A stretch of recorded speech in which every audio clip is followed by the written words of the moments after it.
Hello everyone, my name is Roman, and in this video I would like to make a quick walkthrough of the platform that we're building. It's called Propamp.ai, stands for Proper Amazon Metric Processor. So, long story short, we just wanted to make the platform that is comprehensive and understandable to all of the sellers regardless of their business acumen and business experience. And it all boils down to one thing. Amazon and any other marketplaces, they already have most of the information to show. The one thing that they don't have is the cost of goods that you're actually selling. So the new clients, essentially, the one and only thing, what they have to do is to implement their purchase orders and link those purchase orders to the shipment. Because the Propamp.ai gets the information about the cost of goods according to the shipments. So what I'm showing right now is a timeline of a cost of goods sold of different shipments throughout this year. And yeah, I have a little gap in the information from 2019 to 2023 because I didn't upload it, but I'm in the process of doing that. But like from 2024 and up to today, you can see that this is the cost of goods sold, and it's kind of a dismantling nature of all of the costs. So you can see how much was for the shipment, how much for the purchase orders, and here's the timeline. So in some sense you would be able to see how inflation is actually taking place according your purchase orders. So that's just brief explanation of what is essential needs to be done by the new customers. But overall, let me show you how it all works. So upon login, you would have to link all of the marketplaces where you're selling. Doesn't matter. You can link all of them, or you can link just one. Regardless of what kind of a marketplace you link, it needs to be understood that on the purchase order sides, all of the purchase orders are distinct by the countries. Let's say, let me filter out the Canada, and this is all of our Canadian purchase orders. And within this purchase orders, there are shipments that are linked to a specific order in which we keep track all of the COGS. I'm sorry, I'm going back and forth here, but the main goal in this video is just to show you the idea of how everything is interconnected and linked. So this shipment was from Canadian marketplace, and it linked to order 118, and this order 118 is comprised of 5 different shipments, and within each of the shipments we incurred particular costs, like shipment costs or customer costs or declaration costs or whatever. And all of those shipments have been received on Amazon in different time. And if I choose, let's say, Canada here on the main dashboard, and I choose the ASIN that I'm interested in, and click the cost of goods sold, I can see those kind of a shipment, and I can see how much of a actually decrease in price we are currently having in Canadian marketplace. I hope it all makes sense. And initially what I told that the most of the information is already on Amazon, I didn't because basically this main dashboard can then is having all of the necessary information that is taken from Amazon API. So we got the revenue, we got the organic and ad revenue, how much of a refund, and all of the fees. And we even like distinguish the kind of fees that sellers incur on a product level and on the account level. I think it's pretty straightforward. On a product level, it's, for example, when you have the fees for the storage, you definitely pay the fees for the storage only for the ASINs that are currently occupy some volumes in the facility. But account-wise expenses, it's like a subscription fee, right? Every seller is paying like a $40 subscription fee, so it's account-based. So this kind of a $40 we divide into all of the ASINs that we all have, so that eventually all the gross profit that we see on the dashboard, like attributed to all of the ASINs that are currently on sale. I hope it all makes sense. I know that everything I just said might look a little bit overwhelming and not quite understandable.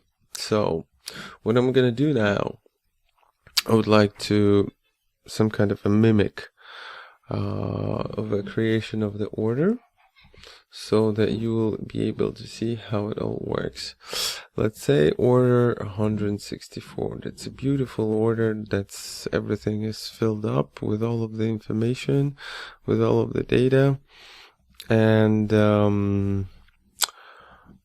I'm gonna delete it.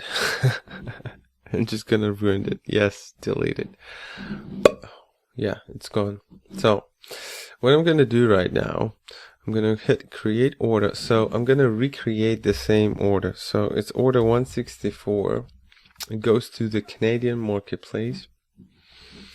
I have all of the data here about the creation date and about the shipment date. So the placement date was like beginning of the year, let's say January 6th. The stock production date was basically same day, January 6th. The ready date was January 25th.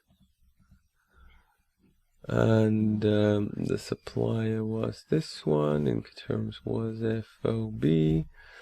So now products. I know that it was all of our huge screens like this one, and then this one, then this one. I just know that because I have my Excel spreadsheet prepared fully. So I'm just gonna recreate every step so we can see how it all works. Okay, so here we set the count is 560 of that, 520 of that, 180 of that, 360 of that, oh, 210 of that. Okay, and the price. To be honest, I have no idea what was the price. No, I'm joking, I have it.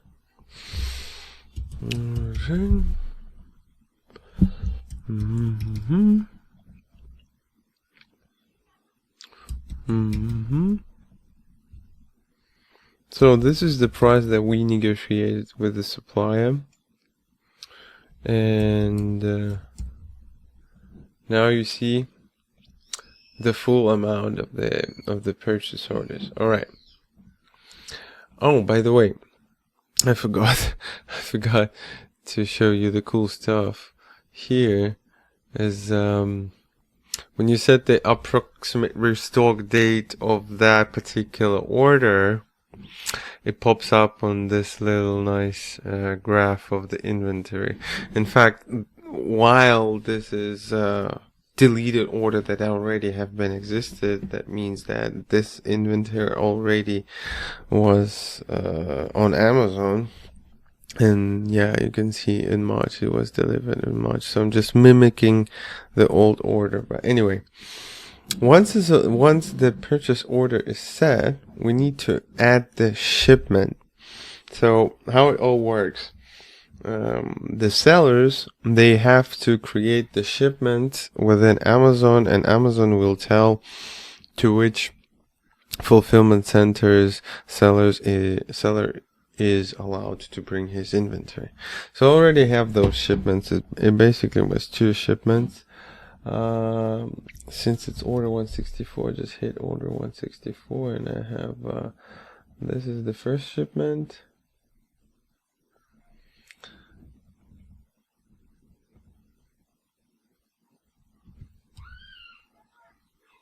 Oh, sorry, I wasn't patient. Okay, yeah, this one. Yeah, everything worked. I'm sorry. Okay, that's it. So we have 2 shipments added. Okay, yeah. This one and this one.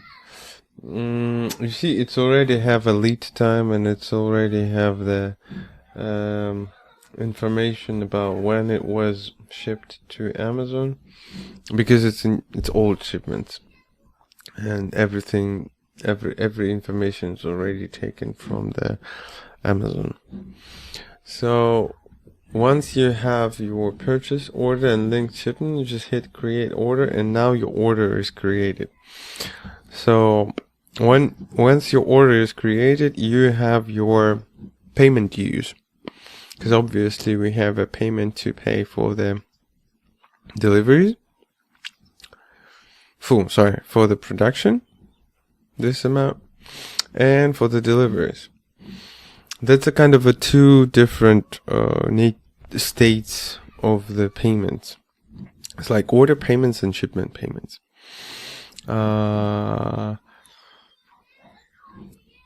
The order payments can be the order payments that you are negotiate with the suppliers can be added with the potential expenses on the domestic delivery in China. That's what we experience, for example, or production of the packaging materials, or declaration costs, or whatever. So all of the costs that were incurred to make the production possible needs to sit in the purchase order section. So from our point, we have additional costs for boxes, as I see right now. It's 3,000. Oh, sorry. We just type in boxes. This is the boxes, and we distribute by distribution method. It means like you attribute this total cost to all of the ASINs according to the price, volume, quantity, or whatever. So I hit add and I apply to all of the products, because these boxes went to all of the products, and I save the changes. So what's changing in this is like you changing your procurement unit cost. For example, you see here this ASIN costs us $20.26, but after adding the box that we distributed by price, we have the procurement cost $23.19. Hope it makes sense. And now we need to set the shipment costs. So there is a little van in front of the shipments. When we hit this little van, we go to the shipment section. Again, for the educational purposes, this order has already been delivered. It's pre-populated. It's already done. You see, there is a cost for freight, there is a cost for customs, and there is a cost for cross-dock. So every cost already been assigned to this. So I can basically delete those costs and retype them in, but essentially what they do, but okay, I'll delete it. I hear you. I hear you. So for example, I delete cross-dock and I delete customs, okay? And save it. And you see here, the landed costs has only the procurement costs, the amount that was initially saved. Where is it? Here. I'll do it better. Do it like this way. Yes.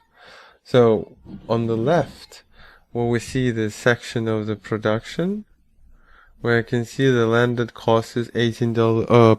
Procurement cost is $18.82. Initial cost with the supplier was $17.26. Then we added the box, and the procurement costs went up to $18.82. When there was a shipment of that kind of units, we incurred the freight of $892 that distributed by volume. So essentially it has $2 more, and we have like $21.30. But you remember I deleted the customs in Canada. Customs. The cost was, to be honest, I don't remember. Let's say like 3,510.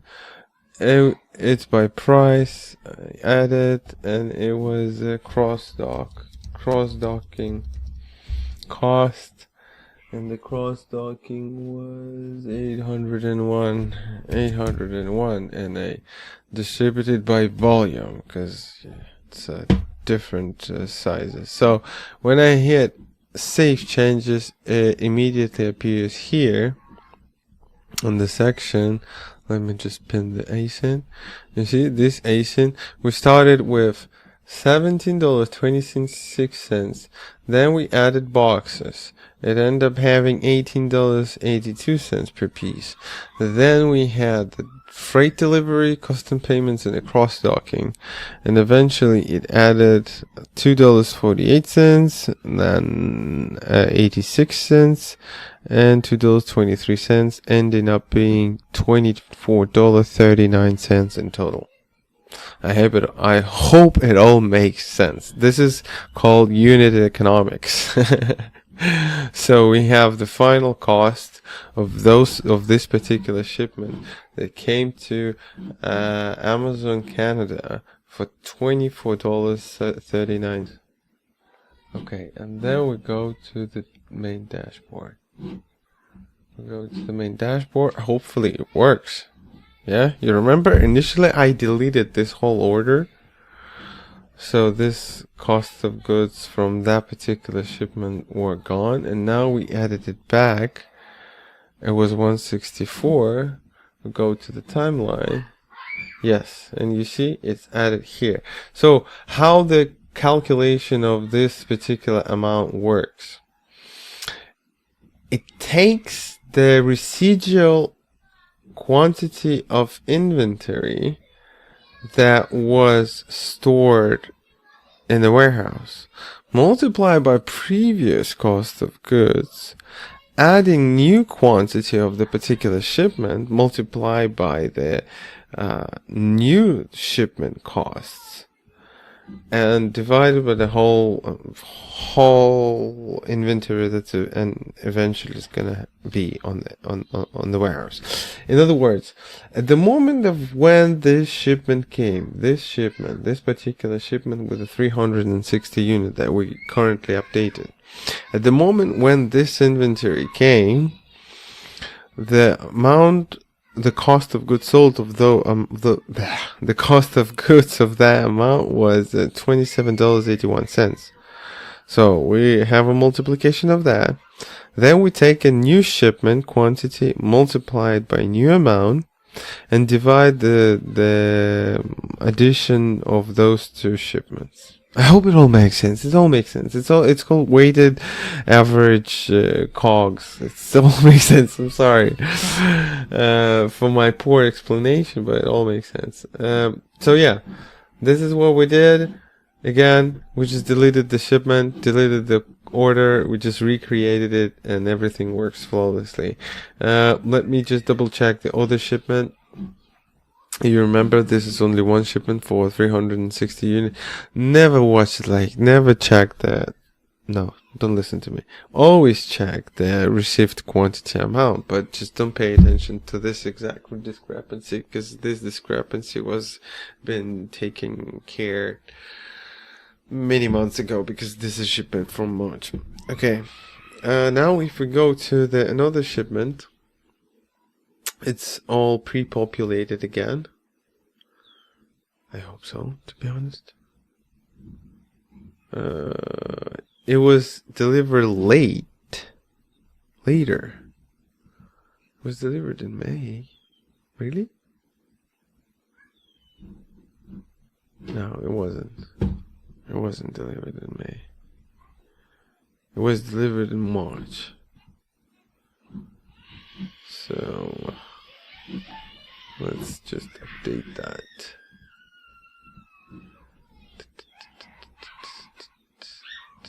Yeah, we can update that here. So we can close the shipment already. We now have only purchase order. The order was picked up at the end of the January. Interesting. Everything is correct here, but here, for some reason, it's not fully correct. Okay. So it was picked up in January 28th. And then it was ocean freight for how many days? The ocean freight was for 35 days. We hit 35 days ocean freight, yes. And then it was a ground delivery. Ground freight for about 8 days. Yes, and then the checked-in was taken like 4 days. Yeah, it was March 14. Okay, good. So now, since we updated the dates, March 14, we go to the shipment. You see, it says March 14 here. All of the units are allocated. Again, same story. Costs for the freight, for the customs, for the cross dock, and you see the unit economy just beautifully calculated here. We can double check that. So this is the shipment section, and this is the shipment section, and this is the order section. We just put them together. Okay, this is the order section, and this is the shipment section, and we can see, like, if we click the costs of the ASIN, just take for example 100-inch 16x9, 100-inch 16, yeah, 560 pieces. So 560 pieces were purchased for $21.26. Then after adding the box, the procurement cost ended up being $23.19. And then in the shipment, when we end up having $23.19, we add costs for freight, for customs, and for cross-dock, and it's end up being $30.55. This is the whole cost, landed cost of the unit, and it came in March. And if we go back to the main dashboard, we reload the page, choose, it's like Canadian Marketplace. Okay, we hit the ASIN we're looking for, hit the cost, go to the timeline. Yes, now it works. 3056. Yeah, I just needed to double save it for some reason. You see 3056. But again, If you're doing like initially, I just was messing up with the data because we already had the data, so I deleted it and rewrote it, and maybe there was like a little collision that is solved by rebooting the page. So yeah, that's how it all works. Yeah, the last thing that needs to be done here. So again, what we did. We deleted the purchase order. We unlinked the shipments. We created new purchase order, linked to the shipment, checked all of the costs and unit in economics per each Asian. And the last thing what we're gonna do is like the payment section. You see, it says that we have not paid like 53,000. to in total. So like 41 of that goes to the purchase order and 12 goes to the shipment. It's pretty straightforward. It's just you just need to add the payment, hit the payment calendar and payment date, and that's it. I'm not gonna do it right now. I mean, I will do it. I'm not gonna record it right now. But essentially it's pretty straightforward because this kind of information goes to the dashboard of operating expenses. So everything is interconnected and interlinked. It's been quite a while already. I think I'll do more videos about it. Again, my name is Roman. I'm the Amazon seller in building the platform for Amazon sellers. Helping them to understand the basic unit economics, contribution margin, and provide them with a service that helps them to manage their stores more effectively. If you're eager to try our platform, it's completely free. Just hit me on any link you can see, you can find. I'll set you up, and I will freely and happily onboard you to the platform. Alright, that's pretty much it. Thank you so much. Have a good one.